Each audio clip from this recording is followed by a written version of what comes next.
ഒരു പക്ക arranged marriage. രചന ഷാന റിസ്വാൻ. അവതരണം Shahul Malayil. Editing Faisal C N Oonjeri. ആഷിക്കേ, ഇറങ്ങി വാടാ ഇങ്ങോട്ട്. വീടിനൊന്നാകെ പ്രകമ്പനം കൊള്ളിക്കുന്ന രീതിയിൽ അകത്തേക്ക് നോക്കിക്കണ്ട അയാൾ അലറി വിളിച്ചു. ആഷിഖും ഷിയാബും ഷിഫയും എല്ലാം കാര്യമെന്താണെന്നറിയാൻ ധൃതിയിൽ പുറത്തേക്ക് ഇറങ്ങി വന്നു. മുറ്റത്ത് കലിതുള്ളി നിൽക്കുന്ന ആളെ കണ്ടതും ആഷിക്ക് കാര്യം പിടികിട്ടി. നടത്തതിന്റെ വേഗത നിന്ന് കൂട്ടി അവൻ അയാൾക്കരികിലെത്തി. പുറകിലായി ഷിയാബും ബാക്കിയുള്ളവരും. എവിടെ ഒളിഞ്ഞിരിക്കായിരുന്നാടാ നീ? എന്റെ മോളുടെ ജീവിതം തുറക്കാനായിട്ട് ജന്മം കൊണ്ട നായേ. ആഷിയെ കത്തി ശാമലാക്കാൻ പാകത്തിന് അയാൾ ഒരു നോട്ടം നോക്കി. ഉമ്മയും ഷിഫയും പേടിയോടെ നിന്നു. ഒപ്പം ഷിഫയുടെ കയ്യിൽ നിന്ന് കുഞ്ഞ് അയാളുടെ ഗർജന കേട്ട് ഭയന്ന് കരച്ചിലും തുടങ്ങി. റിൻഷയുടെ ഉപ്പയാ, ഉമ്മയത്തെ അകത്തേക്ക് പോയിക്കോ. തന്റെ പുറകിലായി അവർ കേൾക്കാൻ പാകത്തിന് പറഞ്ഞു അവൻ. മോൾ കരയുന്നുണ്ട്. ഷിയാബ് തന്നെ ആവർത്തിച്ചു. അതോടെ അവർ രണ്ടാളും റൂമുകളിലേക്ക് തിരിഞ്ഞു. എന്താ നിങ്ങൾക്ക് വേണ്ടത്? എന്താ പ്രശ്നം? ആഷി ആൾക്കരിയിലേക്ക് ഇറങ്ങിച്ചതിന് ചോദിച്ചു. പ്രശ്നം എന്താണെന്ന് അനക്ക് അറിയില്ലാട്ടേടാ. മാനമര്യാദക്ക് ജീവിച്ചു എന്റെ മോളുടെ പുറകെയാണെന്ന് ശല്യം ചെയ്തും പേടിപ്പിച്ച അവളെ കൊണ്ട് നിന്നെ ഇഷ്ടാണെന്ന് പറയിപ്പിച്ചോ പോരാ. കൈവശം നൽകിയോളം മയക്കി വെച്ചിരിക്കുന്നവൻ. എന്നിട്ടിപ്പോ കുടുംബത്തിൽ പറഞ്ഞ പയ്യന്മാരുടെ ആലോചന വരുമ്പോ ഒന്നിനും സമ്മതിക്കുന്നില്ല അവള്. നീ ആയിട്ട് തുടങ്ങിയതൊക്കെ ഈ ആയിട്ട് തന്നെ അവസാനിപ്പിക്കണം. ഇനി മേലാൽ അവിടെ പുറകെ കൂടരുത്. നല്ല ഒച്ചത്തിലുള്ള സംസാരമായതുകൊണ്ട് അയൽപക്കത്തൊക്കെ ഉള്ളവർ ഇറങ്ങി വരാൻ തുടങ്ങിയിരുന്നു. ആദിയുടെ പേരിൽ തന്നെ പല തെറ്റിദ്ധാരണകളും അവരുടെയൊക്കെ മനസ്സിലുടലെടുത്താണ്. അതൊക്കെ മാറി വരുന്നതിന് മുന്നേ അടുത്തത്. ഷിയാബിലേക്ക് നോട്ടം പോയതും എന്ത് ചെയ്യണമെന്നറിയാവും പകച്ചു നിൽക്കുന്നു. ആഷി ഒന്നുകൂടി അയാളിലേക്ക് അടുത്തു. അതെ, ഞാൻ കൈവശം കൊടുത്തോളം മയക്കെടുത്താ. മയക്കിയത് മാത്രമല്ല, വേറെ പലതും ചെയ്തു. ഇന്ന് രാത്രി ഞാൻ വരും, അവൾ കാണുകയും ചെയ്യും. എന്നിട്ട് ആളുകളെ വിളിച്ചുകൂട്ടി ഇതുപോലെ തന്നെ നിങ്ങളെ നാണം കെടുത്തു. ഒരു നേരം വീറോടെ അയാളുടെ കണ്ണുകളിലേക്ക് തന്നെ ഉറ്റുനോക്കി പറഞ്ഞു അവൻ. അവന്റെ മുഖഭാവം ചെവിയിലേക്ക് തുളച്ചു കയറി വന്ന ആ വാക്കുകളും കേട്ട് തൊണ്ട വരണ്ടുപോയി അയാൾക്ക്. അവൻ പറഞ്ഞ പോലെ തന്നെ ചെയ്തു കളയുമോ എന്ന ഭയം വല്ലാതെ കീഴ്പ്പെടുത്തിയ അയാളെ. എന്താ വരട്ട് കാരണവരെ അങ്ങ് വീട്ടിലോട്ട്? അയാളിൽ നിന്ന് മറുപടി അറിഞ്ഞില്ല. പകരം തരം പരിഭ്രമമായിരുന്നു. ആഷിക്ക് മുഖം കൊടുക്കാൻ കഴിയാതെ മറ്റെന്തൊക്കെയോ കാണിച്ചു കൂട്ടി.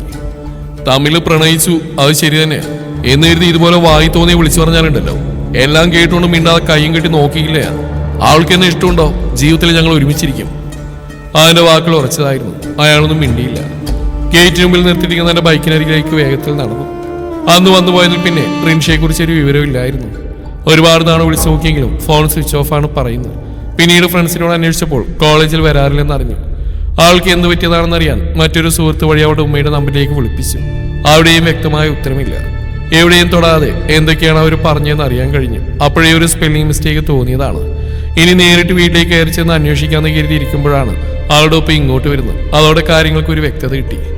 ആ പോക്ക് നോക്കിയൊക്കെ ആഷിയുടെ ഉള്ളിലേക്ക് പല ചിന്തകളും പാഞ്ഞെത്തിയിരുന്നു.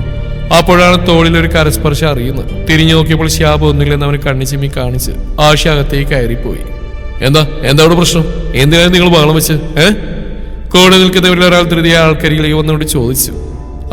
അതൊന്നുമില്ല, എനിക്ക് ചെറുതായിട്ടൊന്ന് വീട് മാറിപ്പോയതാ.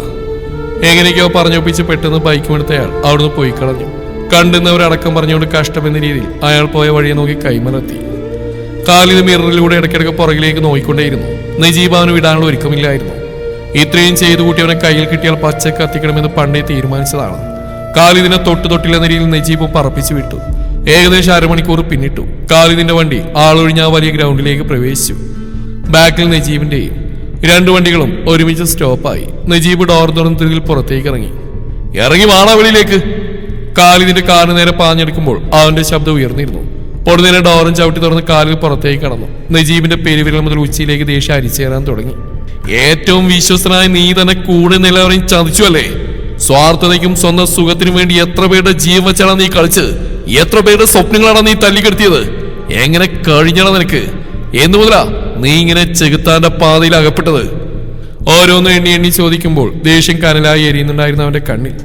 ഓരോ ചൂടുകൾ എടുത്തു വെച്ച് കാലിതിലേക്ക് നടന്നെടുക്കും തോറും അവനെ വെട്ടി തുണ്ടമാക്കണമെന്ന് തന്നെയായിരുന്നു നജീബിന്റെ മനസ്സിൽ. പെട്ടെന്നാണ് പ്രതീക്ഷിക്കാതെ കാലിത നജീബിന്റെ നേർക്ക് ഇരുമ്പുവടി വീശുന്നു. അവന് അപ്പോൾ തന്നെ തലവെട്ടിച്ച് ഒഴിഞ്ഞു മാറി. ഒരലർച്ചയായ നജീബ് അവന് ദേഷ്യം 10 മടങ്ങി രട്ടിച്ചിരുന്നു. കാലുയർത്തി കാലിതിന്റെ നെഞ്ചു നോക്കി ആഞ്ഞൊരു ചവിട്ട് വെച്ച് കൊടുത്തും അവൻ വേച്ച് പുറകിലേക്ക് നീങ്ങി. അതേസമയം തന്നെ കൈയുള്ള ഇരുമ്പുവടി തെറിച്ച് നിലത്തേക്ക് വീഴുകയും ചെയ്തിരുന്നു. കാലിദിനെ അനങ്ങാൻ വിട്ടില്ല. അതിനു മുന്നേ അവന്റെ കോളറിന് കുത്തിപ്പിടിച്ച് വലിച്ചുകൊണ്ടുവന്ന് നജീബ് അടിച്ച് ശരിയാക്കി. ശേഷം അവനെ പിടിച്ചുന്നി നിലത്തുനിന്ന് ഇരുമ്പോടി കയ്യിലെടുത്ത് 4 കറക്കിറക്കി കാലിദിന് നേരെ ചെന്നു. ആദ്യത്തെ അടി അവന്റെ കാലിനെ നോക്കി കൊടുത്തു. ആർത്ത് കരഞ്ഞോണ്ട് നിലത്തേക്ക് വീണ് പിടഞ്ഞു. അവന്റെ വേദന നിറഞ്ഞ മുഖമൊന്നും നജീബിന്റെ മനസ്സിന് അലിയിച്ചില്ല. പകരം ഓരോരുത്തരോട് അവൻ ചെയ്ത ക്രൂരതകൾ മാത്രമായിരുന്നു ഉള്ളിൽ നിറഞ്ഞെന്ന്. വീണിടക്കുന്നവന്റെ നെഞ്ചിൽ നോക്കി ആഞ്ഞു ചവിട്ടി അവൻ. ഈ പ്രാവശ്യം കാലിതും വിട്ടുകൊടുത്തില്ല. നജീബിന്റെ കാലിൽ പിടിച്ച ഒറ്റ വലിയായിരുന്നു. അപ്രതീക്ഷിതമായതുകൊണ്ട് അവൻ മലനടിച്ച് നിലത്തേക്ക് വീണു. കാലിത് ചാടി എഴുന്നേറ്റ് അവന്റെ നേർക്ക് തിരിഞ്ഞു. ഒന്നിറങ്ങാൻ പോലും സമ്മതിക്കാതെ ഇതുവരെ കിട്ടിയതൊക്കെ ഡബിളായി തിരിച്ചു കൊടുത്തു. അടിയും ഇടിയും കൊണ്ട് നജീബ് ഒരു വഴിക്കായിരുന്നു. അവന്റെ വായിൽ നിന്ന് ചോരൊലിക്കാൻ തുടങ്ങി. ഒട്ടും ആലോചിച്ചില്ല. അരയിൽ സൂക്ഷിച്ച കത്തി വലിച്ചൂരിയെടുത്ത് കാലിത് അവന്റെ വയറ് നോക്കി ആഞ്ഞു കുത്തി. നജീബിന്റെ അലർച്ച അവിടെ ആകമാനം മുഴങ്ങി കേട്ടു. സെക്കൻഡുകൾ കഴിഞ്ഞുപോയി. മരണം മുന്നിൽ കണ്ട നിമിഷം. എന്നിട്ടും തനിക്കൊന്നും സംഭവിച്ചില്ല. നജീബിന്റെ മിഴികൾ മേലെ തുറന്നു വന്നു. നോക്കുമ്പോൾ കാലിദിന്റെ കയ്യിൽ ഒരു പിടുത്തം വീണിരിക്കുന്നു. ആ മുഖം കണ്ടതും അവന്റെ ഉള്ളിൽ ആശ്വാസം നിറഞ്ഞു. ഒറ്റ വലിക്കുന്ന നജീബിന്റെ നെഞ്ചിൽ നിന്നും കാലിദിനെ അവൻ നിലത്തെത്തിച്ചു. അവന്റെ എൻട്രി നേരത്തൊട്ടും പ്രതീക്ഷിക്കാത്തതുകൊണ്ട് തന്നെ കാലിതൊന്ന് പകച്ചു പോയിരുന്നു. നമ്മൾ തമ്മിലൊരു കണക്കുണ്ടല്ലോ തീർക്കാൻ. അല്ല, ഒരു കണക്കല്ല, ഒരുപാട് കണക്കുകൾ. അതൊക്കെ ഇനിയും വെച്ച് താമസിപ്പിക്കുന്നത് ശരിയാണോ? എല്ലാം തീർക്കണം ഇപ്പൊ തന്നെ, ഈ നിമിഷം. അതും പറഞ്ഞു തീർത്താ പോരാ, തല്ലി തീർക്കണം. തല്ലി തന്നെ തീർക്കണം. നീ ചെയ്തു കൂട്ടിയതിനൊക്കെയുള്ളത് തിരിച്ചു വേണ്ട നിനക്ക്. പറയുമ്പോൾ അവന്റെ സിരകളിൽ രക്തയോട്ടം വർദ്ധിച്ചു. നാഡീഞരമ്പുകൾ വലിഞ്ഞു മുറുകി. കണ്ണുകളിൽ തീ പാറി. ആഞ്ഞു വീശിയ കാറ്റിൽ അന്തരീക്ഷത്തിലാകെ പൊടിപടലങ്ങൾ പറന്നുയർന്നു. ഷർട്ടിന്റെ കൈ വലിച്ചു കയറ്റി അവൻ കാലിദിന്റെ നേർക്ക് ചെന്നു. അവന്റെ കോളിൽ കുത്തിപ്പിടിച്ച് വലിച്ച് എഴുന്നേൽപ്പിച്ചു. ഇനി ഇവിടെ വല്ലതും സംഭവിക്കുന്ന ഉറപ്പായതും അതുവരെ കാറിൽ നിന്ന് സീൻ കണ്ട റെയ്ഹാൻ ഓടിച്ചെന്ന് നജീബിനെ തൂക്കിയെടുത്ത് ഒരു ഭാഗത്തേക്ക് കൊണ്ടിരുത്തി. നിനക്കെന്റെ ഭാര്യ തന്നെ വേണം അല്ലേടാ? എന്റെ റെയ്ഹാന്റെ ജീവൻ വേണല്ലേ? പാവപ്പെട്ട പെൺകുട്ടികളെ പിച്ചു ചീന്തി ആനന്ദം കണ്ടെത്തണം. പണം ഉണ്ടാക്കാൻ എന്ത് നെറികെട്ട കളിയും കളിക്കണം. മാപ്പിലിടാ നിനക്ക്. നീ ചെയ്തു കൂട്ടിയ ദ്രോഹങ്ങൾക്കൊന്നും ഒരു കാലത്തും നിനക്ക് മാപ്പിടാൻ കഴിയില്ല. അവനെ പിടിച്ചെള്ളുന്നതിനൊപ്പം ആ കരം അവന്റെ കവിളിൽ ആഞ്ഞു പതിഞ്ഞിരുന്നു. അതെ, പോർക്കാലത്തിൽ ഇനി ഫെബിയും ഖാലിദും നേർക്ക് നേർ. നജീബ് റെയ്ഹാനൊന്നും കണ്ടില്ല. വീണിലാകെ ഒരു പുകമയവും വെടിക്കെട്ടും മാത്രം. ഏതാനും മിനിറ്റുകൾക്ക് ശേഷം ഖാലിദ് തെറിച്ച് പിന്നിലേക്ക് മറിഞ്ഞു. അതോടൊപ്പം റായ് എഴുതിയ പോലെ അവന്റെ വായിൽ നിന്ന് ചോര ചിന്തുന്നുണ്ടായിരുന്നു. പുറവും തള്ളി വീണ ഖാലിദിന്റെ നെഞ്ചിലേക്കായി ഫെബിയുടെ കാലമർന്നു.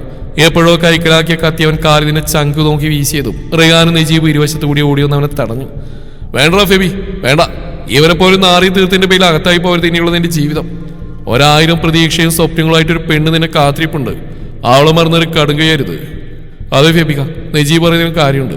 അവളുടെ ഇതുവരെയുള്ള കാത്തിരിപ്പ് അത് വെറും ഒരു കാത്തിരിപ്പല്ല എന്നാ ഞാൻ പറയേണ്ടത്. പറഞ്ഞാൽ നിനക്ക് മനസ്സിലാവില്ല.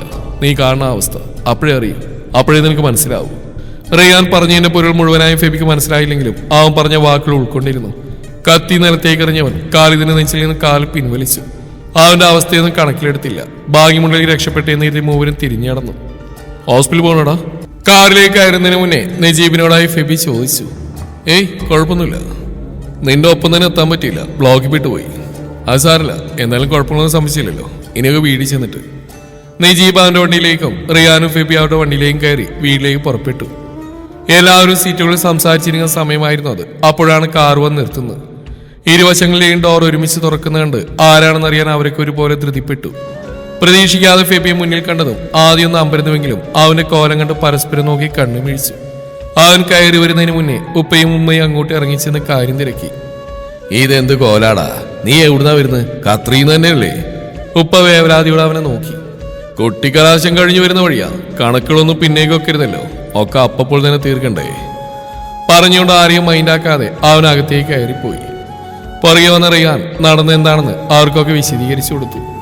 വീട്ടിലെത്തി ഒരു കുളിയും പാസ്സായി കഴിഞ്ഞപ്പോഴാണ് ശരീരത്തിന്റെ വേദനകൾ അറിയാൻ തുടങ്ങുന്നത്.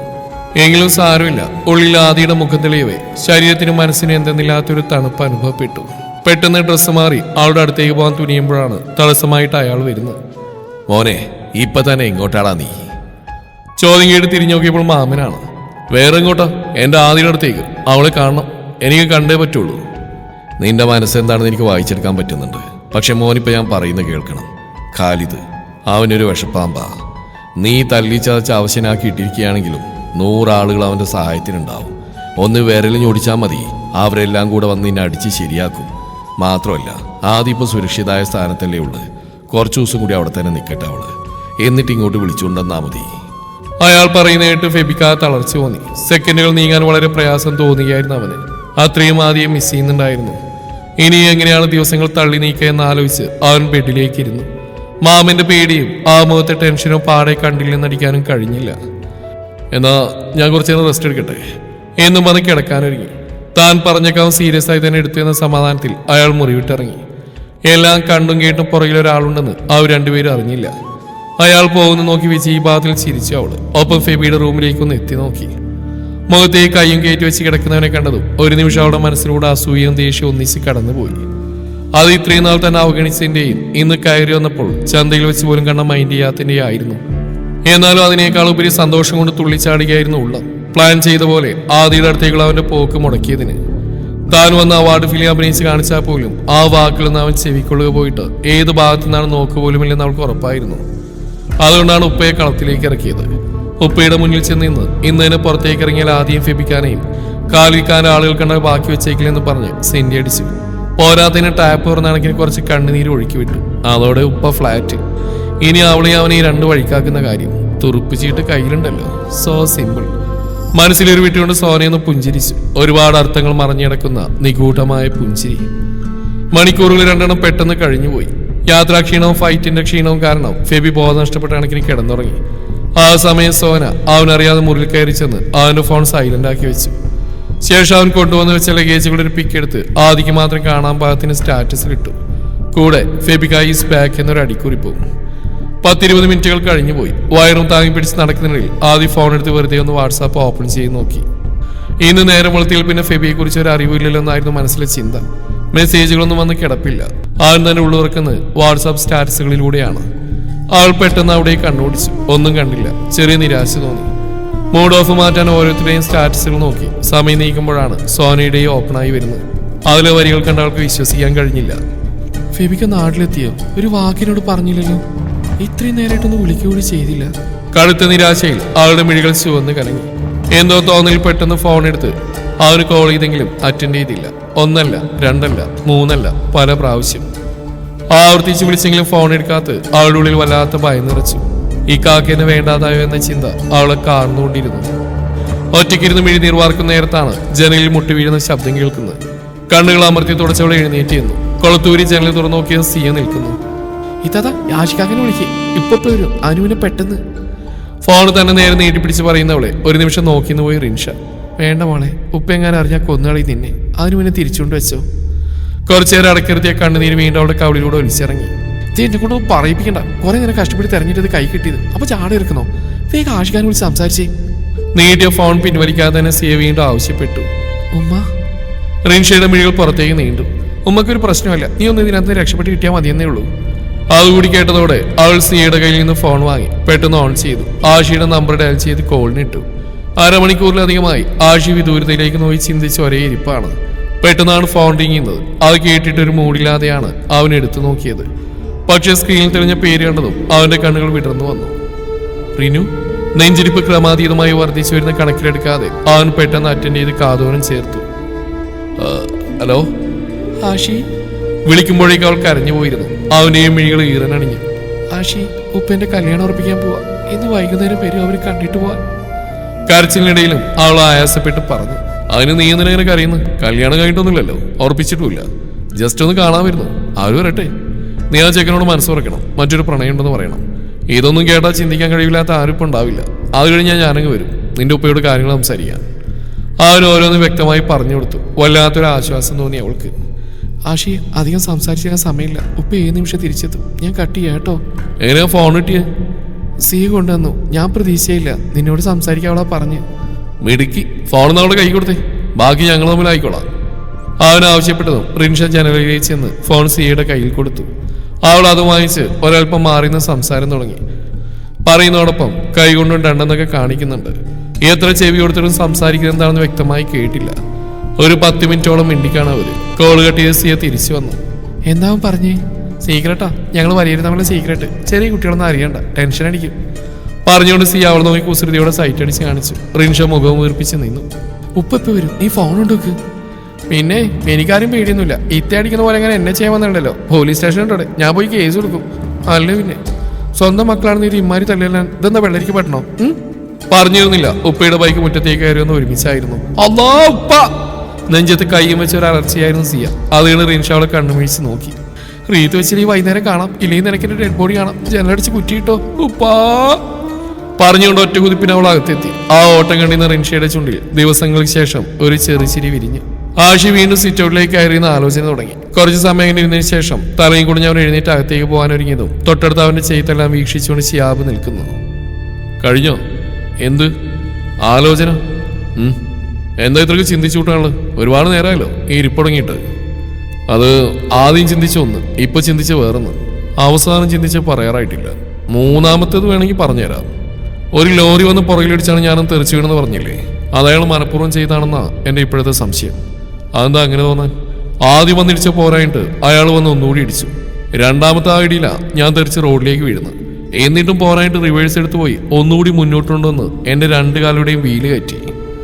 ആഷി പറയുന്ന കേട്ട് ഒരു നിമിഷം അസ്വസ്ഥതയോടെ ഷിയാബ് തന്റെ കണ്ണുകൾ ഇറുക്കി അടച്ചു.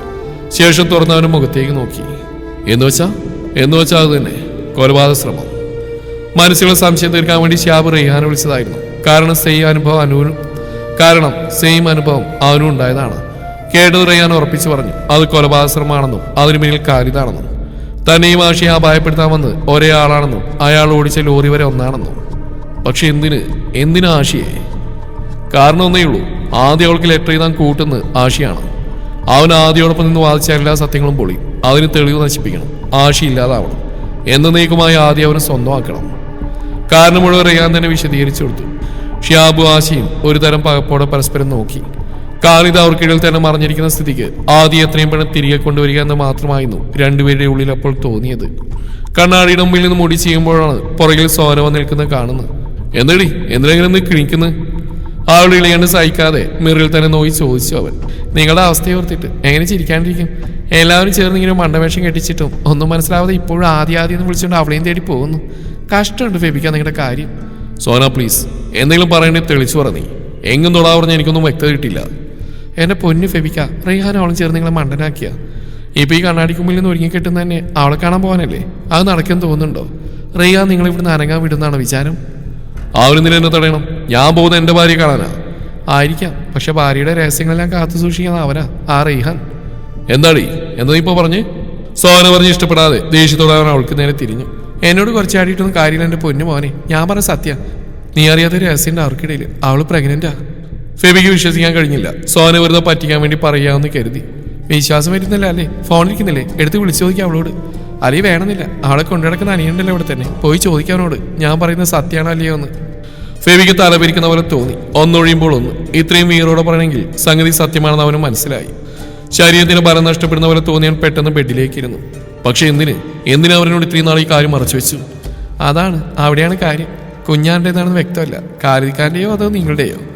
ആ കാര്യത്തിൽ അവൾക്ക് തന്നെ സംശയം. അപ്പൊ റെയ്ഹാന പറഞ്ഞു ഡെലിവറി കഴിഞ്ഞ് DNA ടെസ്റ്റിൽ ഉറപ്പിക്കാമെന്ന്. കുഞ്ഞ് കാലിതന്നെയാണെങ്കിൽ മെല്ലെ എന്തെങ്കിലും അനാഥാലയത്തിൽ ഒഴിവാക്കാം. അതല്ല നിങ്ങളുടെ ചോരയാണെങ്കിൽ സർപ്രൈസ് എന്ന് പറഞ്ഞ് മുന്നിലേക്ക് കൊണ്ടുവരാം. എങ്ങനെയുണ്ട് അവരുടെ ബുദ്ധി? ഫെബി തകർന്നുപോയി. രണ്ട് കൈകൾ കൊണ്ട് മുഖം ഇറുകെ പൊത്തിപ്പിടിച്ചു. കണ്ണുനീർ അനുസരണയില്ലാതെ കവിളിലാകെ പരന്നൊഴുകി. തുടരും ഈ കഥയുടെ ബാക്കി ഭാഗം നാളെ ഇതേ സമയം.